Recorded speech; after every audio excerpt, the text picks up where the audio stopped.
2024 లేదా 25లో డిగ్రీ లేదా బీటెక్ చదివారా? సాఫ్ట్వేర్ జాబ్ కోసం ఎదురు చూస్తున్నారా? అయితే కోడ్ జ్ఞాన్ 100 డేస్ కోర్సులో చేరండి, జాబ్ సాధించండి. నమస్కారం అనిల్ సింగ్ గారు. నమస్తే శిరీష. సార్, 10,000 దాటింది బంగారం. అంటే రోజు రోజుకి బంగారం ధర ఎప్పుడెప్పుడు తగ్గుతుందా అని చూస్తుంటే బంగారం మాత్రం తగ్గకుండా ఇంకా పెరుగుతూనే ఉంది. ఈ పెరుగుదల అనేది ఇంకెంతవరకు పెరిగే అవకాశం ఉందంటారు? అండ్ అలాగే ఈ రేట్ ఇంతవరకు క్రాస్ అయింది అంటే దానికి రీజన్ ఏంటి సార్? వెల్, చాలా డిసప్పాయింటింగ్ విషయం ఏంటంటే ఇండియా మీద పగబట్టారు. మన భారతదేశము is the fastest growing economy in the entire world. మీరు లెక్క తీసి చూసుకోండి, గూగుల్లో సర్చ్ చేయండి. ఇండియా స్పీడ్ని తట్టుకోలేకపోతున్నారు. ఎందుకంటే $1 ట్రిలియన్ ఎకానమీ రీచ్ అవ్వడానికి దాదాపు కొన్ని దశాబ్దాలు గడిచాయి అనమాట. అంటే more than 40 years, 50 years, 60 years గడిచాయి.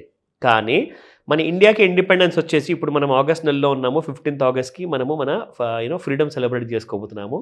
సో ఆ రోజున చూసుకుంటే మోర్ దెన్ 75 years అయిపోయింది మనకి ఇండిపెండెన్స్ వచ్చేసి. కానీ India has shown the rest of the world తలుచుకుంటే ఏదైనా చేయొచ్చు. And when it comes to economy growth, strengthening, positioning and at the same time ఒక ఎకనామిక్ సూపర్ పవర్గా ఎదిగే ఆ ఆలోచన మీకు ఉంటే చాలు, యూ కెన్ డూ ఇట్ అని చెప్పేసి ఇండియా ప్రపంచానికి చూపించింది. ఈ జర్నీలో ఏం జరిగిందంటే దాదాపు India $1 to $2 trillion, 3 and fastly growing towards $4 trillion.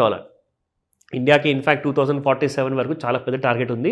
దాదాపు $30 trillion వరకు ఉంది. మన రాష్ట్రం తెలంగాణ రాష్ట్రం గురించే మనం మాట్లాడుకుంటే the chief minister of Telangana మొన్న ఒక లిలీ అని చెప్పేసి ఫార్మా కంపెనీ ఇనాగ్రేషన్లో చెప్పారు. He has a strategic plan. రాబోయే కొన్ని సంవత్సరాల్లోనే $1 to $3 trillion వరకు మన రాష్ట్రం కూడా ఎదుగుతుంది.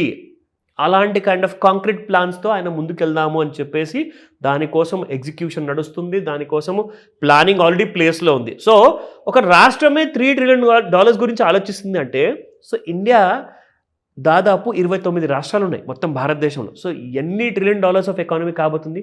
ఇవన్నీ కూడా పరాయి దేశాలు ఏవైతే ఉన్నాయో ది వెస్టర్న్ కంట్రీస్ వాళ్ళు జీర్ణించుకోలేకపోతున్నారు.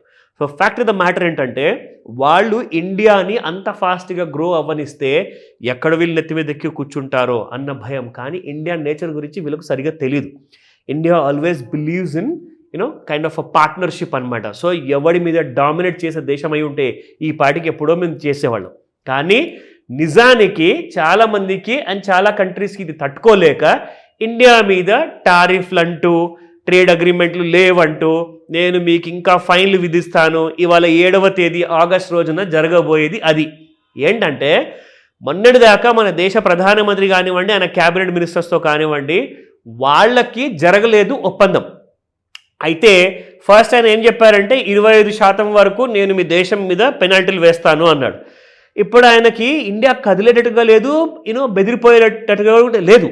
సో కాబట్టి ఈయన ఏం చేశాడంటే ఆ 25% నుంచి ఆ టారిఫ్ని పెంచి 50% చేశాడు.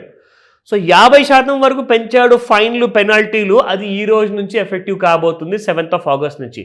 సో ఎకానమీకి అండ్ స్టాక్ మార్కెట్కి టెంపరీగా చూసుకుంటే ఒకలాంటి కైండ్ ఆఫ్ చిన్న సెట్ బ్యాక్, అది ఒక నెగిటివ్ పాయింట్ అనమాట. కానీ లాంగ్ టర్మ్లో ఇండియా ఎలా గ్రో అవ్వాలో దానికోసం దాదాపు 20,000 కోట్ల వరకు ఇండియా ఎక్స్పోర్ట్స్ గురించి టార్గెట్ చేయాలని చెప్పేసి మన ప్రధానమంత్రి గారు ఆల్రెడీ ప్లాన్ వేసుకున్నారు. ఈ డ్యూరేషన్లో ఏం జరిగిందంటే స్టాక్ మార్కెట్స్ కాస్తంత నెగిటివ్ అవ్వడం వల్ల గోల్డ్ పుంజుకుంది. సో మీరు ఇందాక అడిగిన ప్రశ్నకి ఇది ఆన్సర్.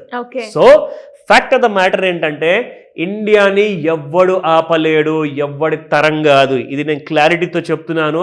ప్రతి భారతీయుడికి ఆ కాన్ఫిడెన్స్ ఉండాలి. ఆ నమ్మకం చాలా మందిలో ఉంది. బట్ కొంతమంది ఎక్కడో కాస్తంత భయం అనేది ఉంది. భయపడదని చెప్తాను. ఇండియాని ఎవ్వడు ఆపలేడు. సో ఈ రోజున పెరుగుతున్న బంగారం గురించి మీరు కూడా భయపడకండి. ఎందుకంటే ఆ పర్చేసింగ్ పవర్ ఏదైతే ప్రతి ఇండియన్లో ఉంది కదా, కాస్తంత వెనకడుగు వేయచ్చు. 10 తులాలకు బదులు 1 తులం కొంటారేమో, 1/2 తులం కొంటారేమో. బట్ పర్చేసింగ్ కెపాసిటీ, ఆ పర్చేసింగ్ పవర్ మన దగ్గర ఎప్పుడు ఉంటుంది. ఆ విషయంలో భయపడకండి. సో ప్రైస్ ఎంతైనా పెరుగుతుందా, పెరగనివ్వండి. దానికోసం మన దగ్గర స్ట్రాటజీస్ ఉన్నాయి, మాస్టర్ క్లాస్ ఉంది, అలాంటి పెట్టుబడుల ఐడియాస్ ఉన్నాయి. అది నేను మీకు ప్రతిరోజు ఆల్మోస్ట్ ఎవ్రీ వీడియోలో చెప్తూనే ఉన్నాను. సో బట్ ఈ రోజున గోల్డ్ ఎంత ప్రైస్లో ఉంది స్పాట్ మార్కెట్లో, ఈవినింగ్ 5 to 9 మధ్యలో ఏం జరగబోతుంది చూద్దాం. 10,233 ఉన్న ప్రైస్ నిన్న చూసుకుంటే ఇవాళ 10,255 ఉండి it has gone up by 22 rupees only. That's for 24 carat gold. So 22 carrot చూసుకుంటే మనకి 9,380 నిన్నుంటే ఇవాళ 9,400 అయిపోయింది. ఒక రౌండ్ ఫిగర్ లాంటిది. అగైన్ 20 రూపీస్ ఇంక్రిమెంట్ అయింది. అండ్ 18 క్యారెట్ గోల్డ్లో చూసుకుంటే 7675 ఉండింది నిన్న, ఇవాళ 7691, 16 రూపీస్ ప్లస్లో ఉంది. ఇప్పుడు ఎంసీఎక్స్ మార్కెట్లో ఈ రోజున ఆల్ టైమ్ హైస్ వచ్చాయా అని ఎవరికైనా డౌట్ ఉంటే కన్ఫర్మ్ చేస్తాను. ఎస్, వచ్చేసాయి. లైఫ్ టైమ్ న్యూ హై వచ్చింది గోల్డ్కి. But still it is under performer when compare to silver. So చూద్దాము ఈ రోజున ఫ్యూచర్స్ మార్కెట్లో ఎలా ఉంది. ఎంసీఎక్స్ గోల్డ్ చూసుకుంటే 1,0450 రూపాయలు ఉంది, ప్లస్ 188 రూపీస్ ఉంది. హై చూసుకుంటే 1,01,539 అండ్ 1,01,319.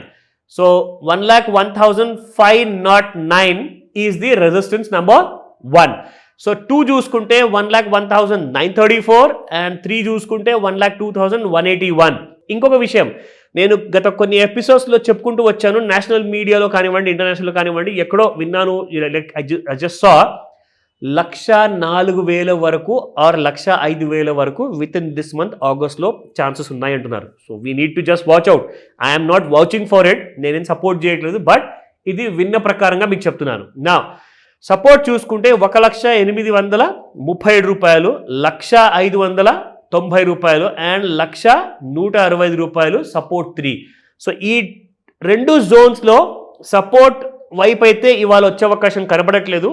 బహుశా most likely it is going to touch the resistance 3 likely అంటున్నాను. This is purely educational video కాబట్టి I'm not trying to give any kind of a recommendation here. ఓకేనా? నా let's look at the chart. ఈ చార్ట్లో అసలు ఏం అర్థమవుతుంది ఒకసారి చూస్తే, నిజంగా చెప్తున్నాను, it's a simple sideways chart అని చెప్తారు. ఎందుకంటే ఒక క్లారిటీతో పైకి వెళ్ళట్లా. చూడండి, ఇక్కడ 30 మినిట్స్ చార్ట్ ఇది ఎంసీఎక్స్లో. ఇక్కడ మీరు ఒకవేళ ఒక ట్రెండ్ లైన్ డ్రా చేస్తే సరే మనకి ఇక్కడ అప్ సైడ్ గ్రోత్ ఉన్నట్టుగా చూపిస్తుంది అని చెప్పుకోవచ్చు. ఇది ఒక ట్రెండ్ లైన్. రెండోది చూసుకుంటే ఇమ్మీడియట్గా మళ్ళీ మీకు ఇక్కడ నుంచి ఫాల్ అంటూ చూపించింది. ఓకేనా? So this is the one. And మూడోది చూసుకుంటే దెర్ ఈస్ అనదర్ రైజ్ అని చెప్పొచ్చు డౌన్ సైడ్లో నుంచి. ఎస్, ఇక్కడ పెరిగింది. మళ్ళీ దాని తర్వాత అగైన్ ఇన్ ఫ్యూ అవర్స్లో మళ్ళీ మీకు గోల్డ్ నెగటివ్. అయితే ఇలా సైడ్ వేస్ ఉన్న మార్కెట్లో అసలు బయాస్ ఎక్కడ వైపు ఉంది? What do you mean by bias? BIAS. Bias is nothing but either a positive bias or a negative bias. So మొత్తానికి చూసుకుంటే గోల్డ్ మాత్రం కనిపిస్తుంది, ఇట్స్ నాట్ కన్ఫర్మ్డ్, కనిపిస్తుంది, it has a positive bias. But negative బయాస్కి రానికి ఎక్కువ time పట్టకపోవచ్చు. So సైడ్ వేస్లో మార్కెట్ ఉంది కాబట్టి మీరు ఒకవేళ ఏదైనా ట్రేడ్ తీసుకోవాలి అనుకుంటే, అయ్యో పాజిటివ్ బయాస్ అన్నారు కదా అని చెప్పి బై చేసుకుంటే కింద పడిపోతుంది కదా అని చెప్పేసి మీరు సెల్ చేస్తే అది మళ్ళీ పైకి వెళ్ళిపోతుంది. సో ఈ సైడ్ వేస్ మార్కెట్లో జాగ్రత్తగా ఉండండి. దీన్ని ట్రేడ్ చేసే కొన్ని ట్రిక్స్ ఉంటాయి. ఆ ట్రిక్సే మనం మాస్టర్ క్లాస్లో క్లోజ్గా నేర్పిస్తాము. So just have an idea, call చేయండి, మీకు ఫుల్ క్లారిటీ నేను ఇస్తాను. Thank you sir, thank you so much. Welcome Sirisha. Suman టీవీలో మీ పర్సనల్ అండ్ బిజినెస్ ప్రమోషన్స్ కోసం కింది నెంబర్కి కాంటాక్ట్ చేయండి.